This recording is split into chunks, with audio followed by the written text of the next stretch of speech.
The Philippines has never produced a Grand Slam champion, not one, in over 100 years of professional tennis history. So when a 19-year-old girl from Manila walked onto the court at the Miami Open, ranked number 140, with a wild card, zero reputation, and a country that the tennis world had never taken seriously, nobody was worried. The top seeds weren't studying her. The commentators weren't previewing her matches. The draw wasn't built around her. She was supposed to be a footnote. She was supposed to be gone by round 2. But something happened in Miami that nobody saw coming. This teenager didn't just survive. She hunted. She beat a Grand Slam champion. Then another. 3 Grand Slam champions. Straight sets. 1 wild card, 1 tournament. No wild card in the history of professional tennis had ever done that. Not once. And the most terrifying part, she was just getting started. This is the story of Alexandra Ayala, the girl the tennis world ignored, until she made that impossible. Before we go any further, I need to ask you for a quick favor. If you're finding this breakdown valuable, please take a second to hit that like button and subscribe to the channel.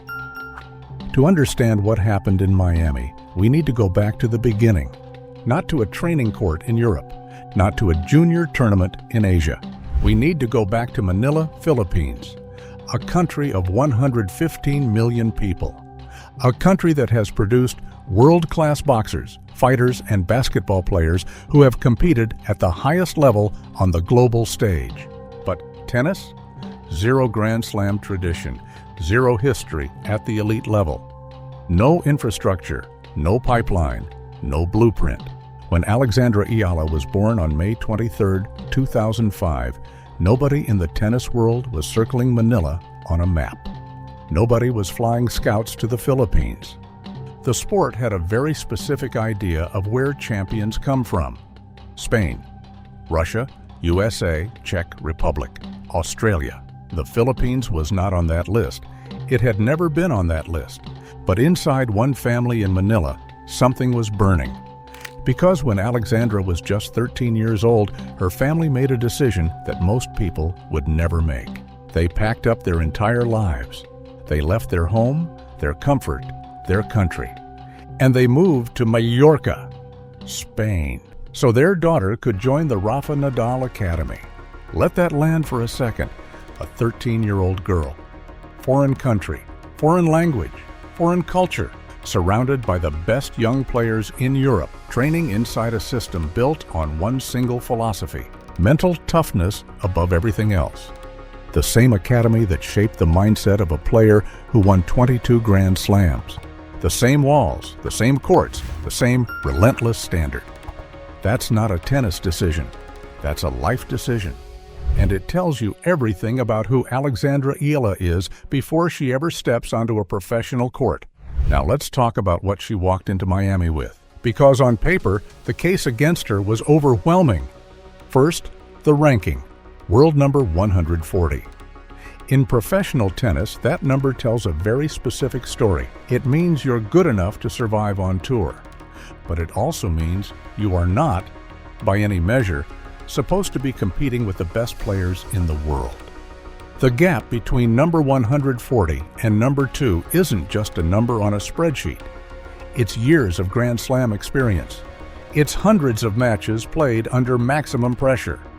It's the kind of battle-tested confidence that only comes from winning when everything is on the line, in front of thousands of people, with the whole world watching. Ayala had none of that resume. Second, the entry. She didn't qualify for Miami through her ranking. She received a wild card. A wild card is the tournament saying, "We think you're interesting enough to include." It is not a statement of expectation. Wild cards are not supposed to go deep. They are the first round exit that top seeds barely notice. They warm up the courts. They fill the early rounds. They go home. That was the script written for Alexandra Ayala. Third, the scouting problem. When Iga Swiatek prepares for a match, her team spends days studying film. They know every pattern, every tendency, every shot selection under pressure. That information is the foundation of elite tennis preparation. When Swiatek's team sat down to prepare for Ayala, they found almost nothing. No deep tournament runs, no recognizable patterns at the elite level. One opponent said it out loud after the match. "I didn't know anything about her." At the highest level of professional sports, that sentence is not an excuse. It is a confession. Round 1, Miami Open 2025. Jelena Ostapenko, 2017 French Open champion, gone. Straight sets. The tennis world shrugged. Upsets happen. Wildcards occasionally get through round 1. Round 2, Madison Keys, world number 5, Australian Open champion, weeks earlier, 6-4, 6-2. Now people were paying attention, but nobody was prepared for what came next. Alexandra Iela versus Iga Swiatek, world number 2, 5 Grand Slam titles, former world number 1 for over 100 consecutive weeks, the most dominant player of her generation. The player who had made the WTA Tour look like a different sport from everyone else. This was supposed to be over in an hour. Swiatek walked onto that court having lost almost nothing all tournament. Her forehand, one of the most destructive weapons in the history of women's tennis, was firing from the very first game. Heavy top spin, brutal angles, relentless pace. She was dictating, she was controlling, she was doing exactly what Iga Swiatek does to everyone. But something was wrong. Because every time Swiatek loaded up for a pattern she had executed 1,000 times before, the ball came back differently. The angles were reversed. The spin was kicking the wrong way. The rhythm she had spent years perfecting was being systematically dismantled. Point after point after point. Iela's left hand was doing something Swiatek's preparation simply had no answer for. Because there was no preparation, no film, no tendencies, no patterns to exploit. Just a 19-year-old from Manila hitting flat, aggressive left-handed shots that broke every rhythm Swiatek tried to establish. First set, Iela takes it 6-2. The crowd doesn't know how to react. Swiatek resets. Swiatek always resets. She's been here before, down a set, under pressure. She knows how to find her game. Second set. Swiatek fights back. She starts reading the patterns. She starts adjusting. 5-5. This is the moment. This is where experience is supposed to take over. This is where the 5-time Grand Slam champion closes the door on a 19-year-old wildcard who has no business still being on this court. But Iela doesn't blink. She holds. She breaks. 7-5. Final score, 6-2, 7-5.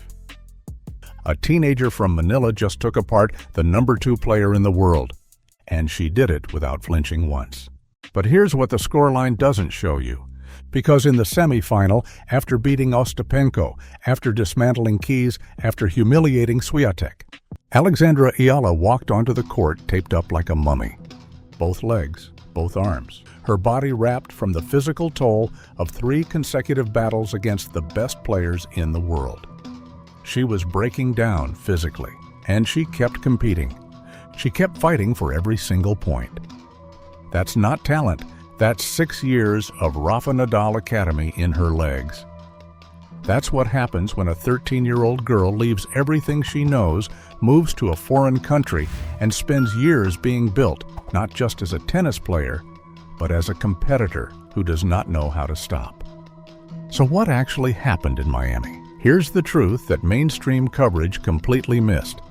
Alexandra Iela didn't beat 3 Grand Slam champions despite her disadvantages. She beat them because of them. Every single thing the tennis world saw as a weakness was actually a loaded weapon. Her ranking made her invisible, and invisibility at the elite level is one of the most powerful advantages that exists in professional sports.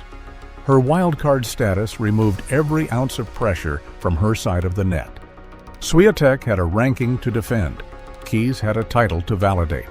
Ostapenko had a reputation to protect. Iela had nothing to lose. And in tennis, just like in every other sport, the most dangerous opponent you can face is the one with nothing to protect. Her left hand broke every pattern, every rhythm, every preparation her opponents had spent days building. On the WTA Tour, Left-handed players are rare. Rare means uncomfortable. Rare means the angles are wrong, the spin kicks the wrong way, and everything you've practiced for years suddenly doesn't apply. And her nothing-to-lose mentality, forged in Mallorca, built through sacrifice, sharpened by years of being the outsider in every room she walked into, that was the weapon nobody could scout, because you cannot prepare for someone who has nothing to protect. Months later in Dubai, 2026, she did it again. Jasmine Paolini, world number 8, Grand Slam finalist, 6-1, 7-6. Her record against top 10 players in the world now stands at 3 wins, 2 losses. She is still a teenager.